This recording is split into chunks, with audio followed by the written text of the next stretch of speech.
Hello students. पिछले video में हम लोगों ने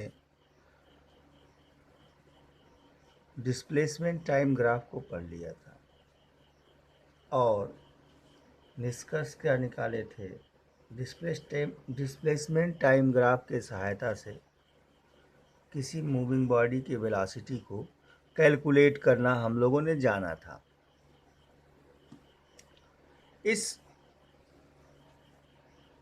टॉपिक में, इस वीडियो में हम लोग वेलोसिटी टाइम ग्राफ पढ़ेंगे। Time velocity graph.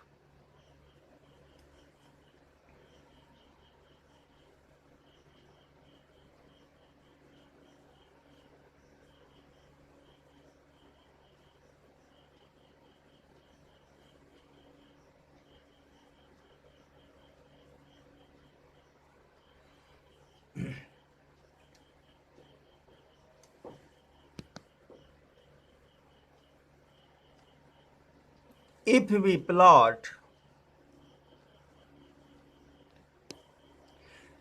a graph between a velocity of a body at different time intervals, means we plot a graph between velocity and time. Thus the graph find is called velocity time graph. अब velocity time graph तो तीन situations बनेंगे। पहला, जब body uniform motion में move कर रहा हो। Uniform motion means same time में सेम डिस्टेंस कवर कर रहा हो। मान लिया कोई मूविंग बॉडी है। अब ये ग्राफ है आपका,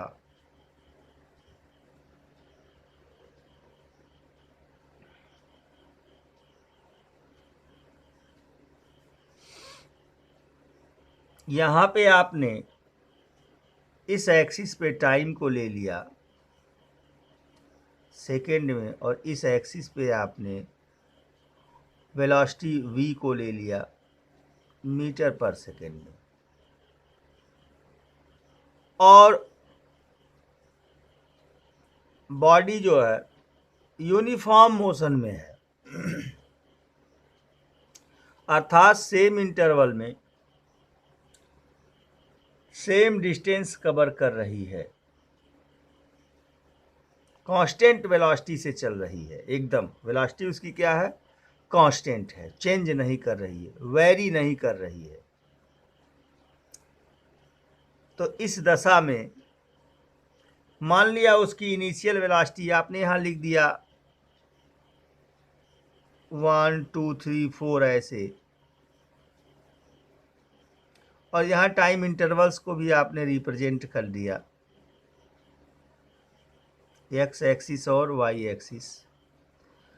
तो मान लिया उसकी इनिशियल वेलोसिटी अगर यहाँ हो 2 4 6 और टाइम इंटरवल 1 2 3, तो सेम टाइम में 1 घंटे बाद उसकी वेलोसिटी 6 होगी। फिर 1 घंटे कहिए या 1 सेकेंड कहिए, यहाँ सेकेंड लिए हैं, इसकी वेलोसिटी 6 मीटर पर सेकेंड। 2 सेकेंड बाद भी 6 मीटर पर सेकेंड, 3 सेकेंड बाद भी 6 मीटर पर सेकेंड, और इन सारे पॉइंट्स को मिलाएंगे तो एक स्ट्रेट लाइन फाइंड होगा। यानी जो यूनिफॉर्म मोशन के लिए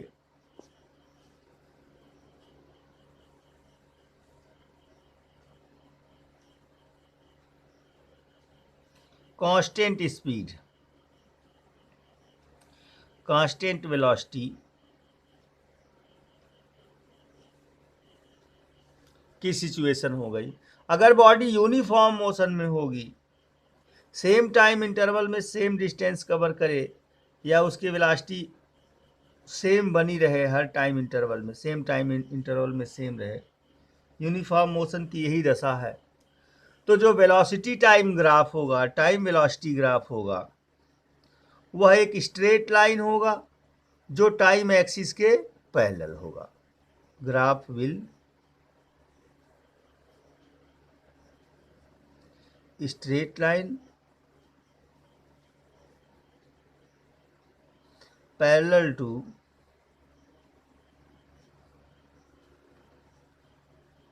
टाइम एक्सिस।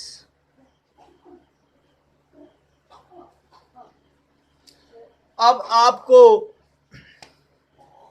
दो चीजें कैलकुलेट करना है स्टूडेंट्स। पहली चीज,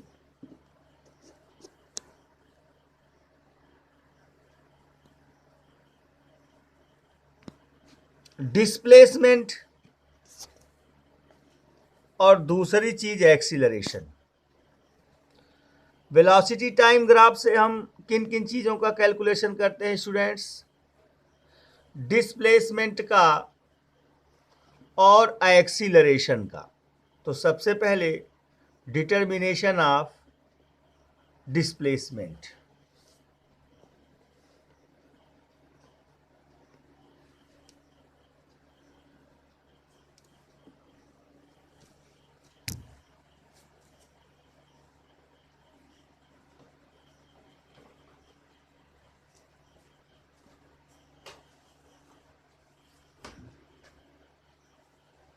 अब मान लिया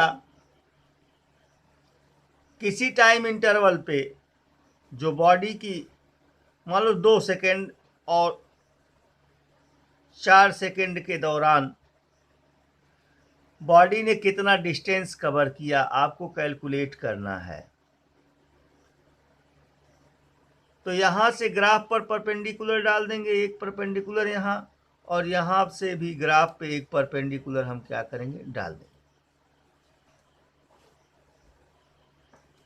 ये इतना पार्ट आपका v है, अगर ये वेलोसिटी v है यहां मान लो, और ये इतना पार्ट आपका जो है, ये इतना पार्ट यहाँ टाइम t2 है मान लो, और यहाँ टाइम t1 मान लो।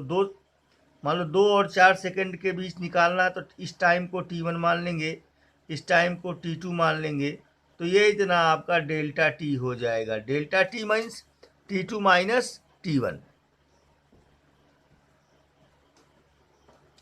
अब आप जानते ही हैं कि displacement equal to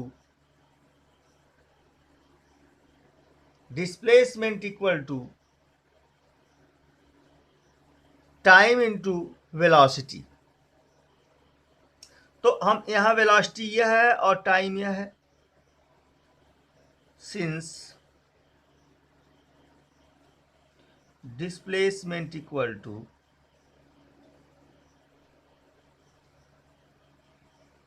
velocity into time, यहां पे वेलोसिटी क्या है, ये v इंटू डेल्टा टी।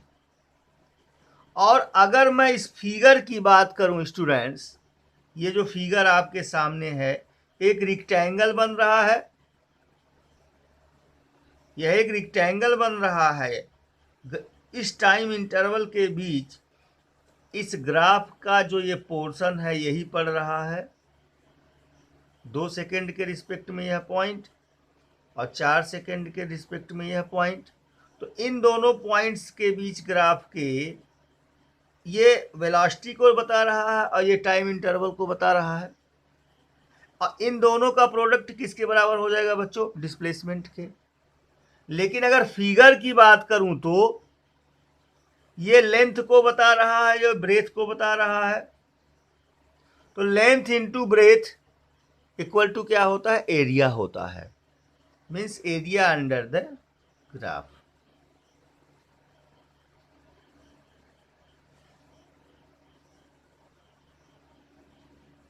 ये डिस्प्लेसमेंट हो गया।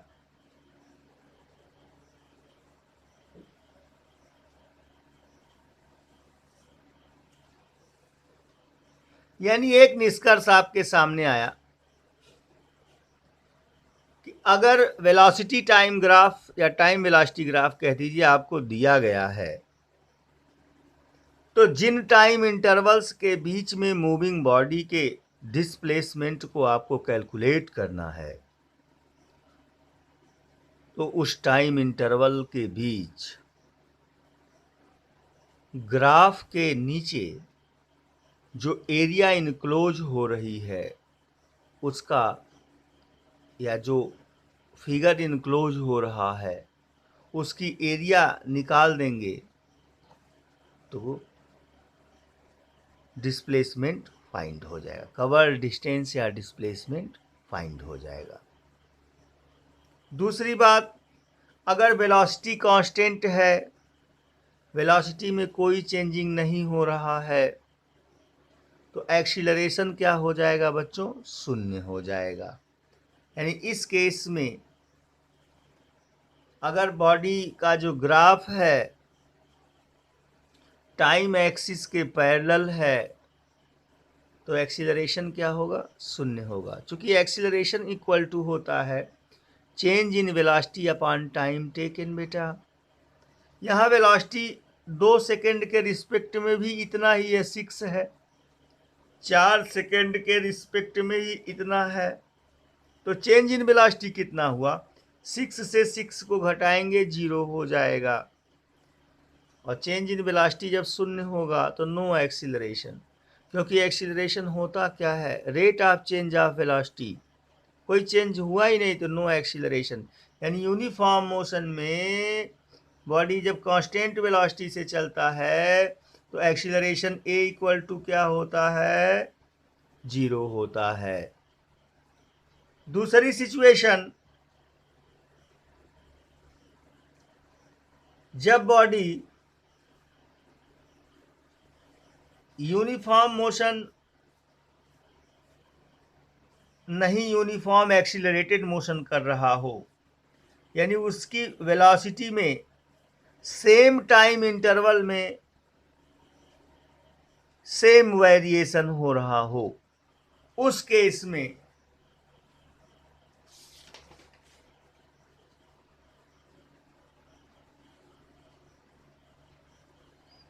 यानी VT graph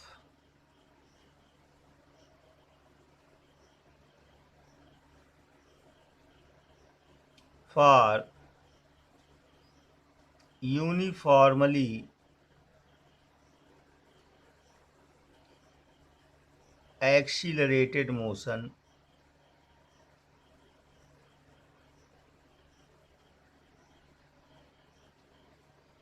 uniformly accelerated motion means body के वेलोसिटी में सेम टाइम में सेम वेरिएशन हो रहा है, अर्थात हर एक सेकेंड बाद उसकी वेलोसिटी सेम अमाउंट में बढ़ जा रही है या घट जा रही है।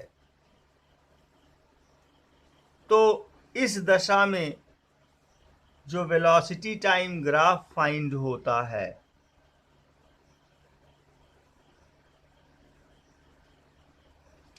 अब वो 2 दशाओं में खींचेंगे। अगर इनिशियल वेलोसिटी 0 है, बॉडी अगर रेस्ट से चलना स्टार्ट करती है तो जो ग्राफ फाइंड होगा वो ओरिजिन से होगा,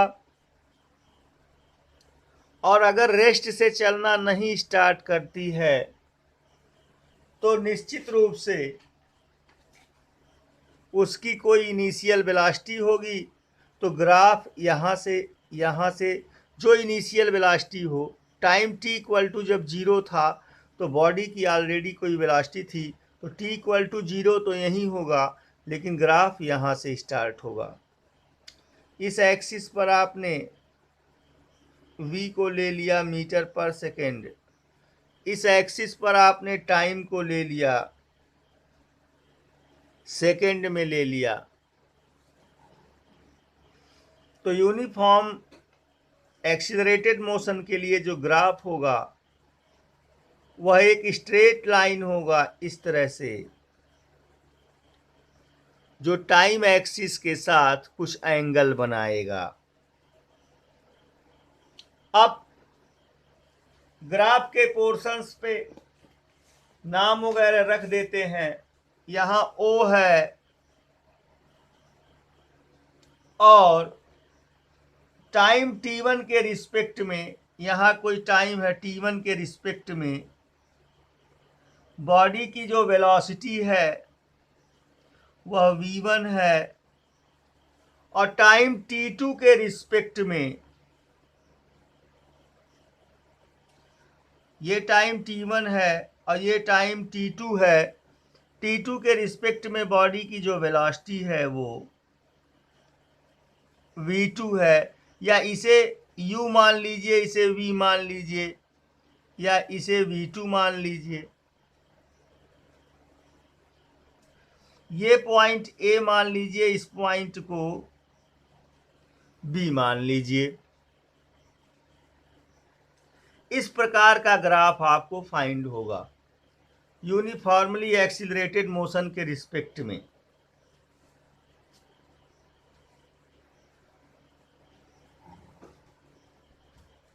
अब दो चीजों का कैलकुलेशन,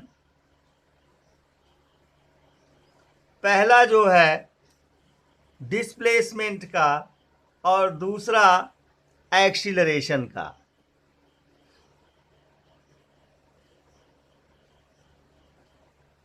डिस्प्लेसमेंट के कैलकुलेशन के रिस्पेक्ट में अब देखिए दो चीजों का कैलकुलेशन करना है आपको। डिस्प्लेसमेंट कैलकुलेट करने के लिए सबसे पहले यहां से परपेंडिकुलर डाल दें। ये C पॉइंट है, ये आपका change in velocity v2 minus v1 होगा, और यह change in time interval t2 minus t1 होगा, डेल्टा t होगा। तो अभी आपको समझाया है कि डिस्प्लेसमेंट इक्वल टू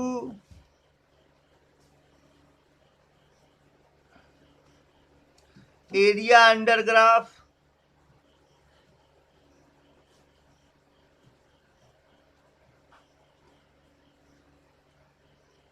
बच्चों।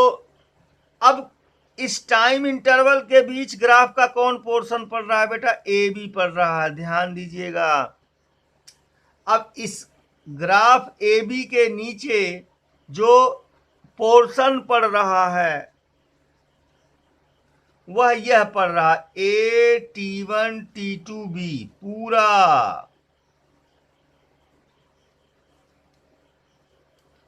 अब ये एक ट्रेपीजियम बन रहा है। ये क्या बन रहा है? एक ट्रेपीजियम बन रहा है, एक क्वाड्रिलेटरल बन रहा है जिसका क्या नाम है? ट्रेपीजियम है।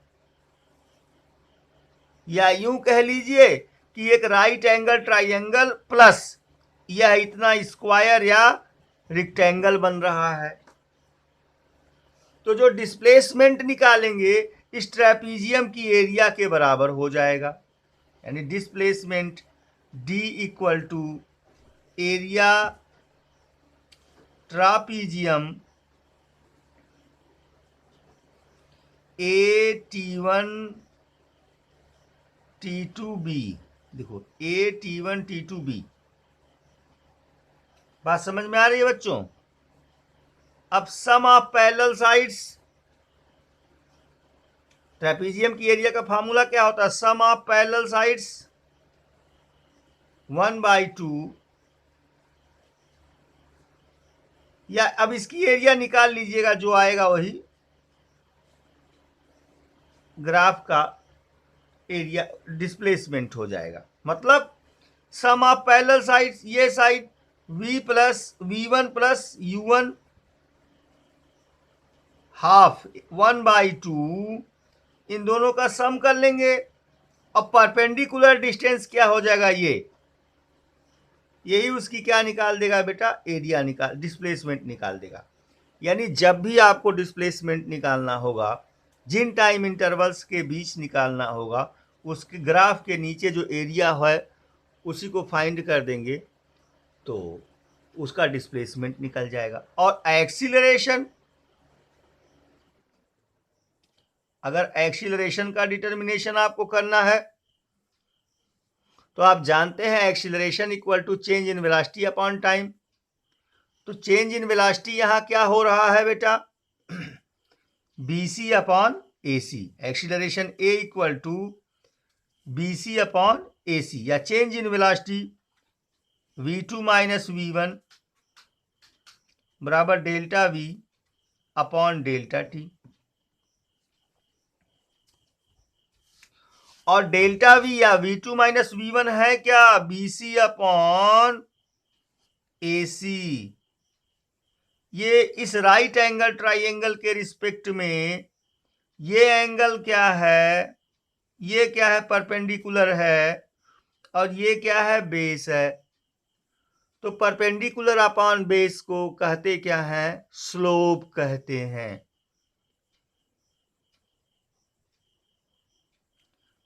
A इक्वल टू स्लोप, यानी जो यूनिफॉर्मली एक्सीलरेटेड मोशन में ग्राफ का जो स्लोप होगा वह क्या बताएगा स्टूडेंट्स, एक्सीलरेशन बताएगा। और जो एरिया अंडर ग्राफ होगा वो क्या बताएगा स्टूडेंट्स, डिस्प्लेसमेंट बताएगा। दोनों तरह के ग्राफ आप लोगों को समझ में आ गए students. Velocity time graph confirm है, वेरी गुड स्टूडेंट्स।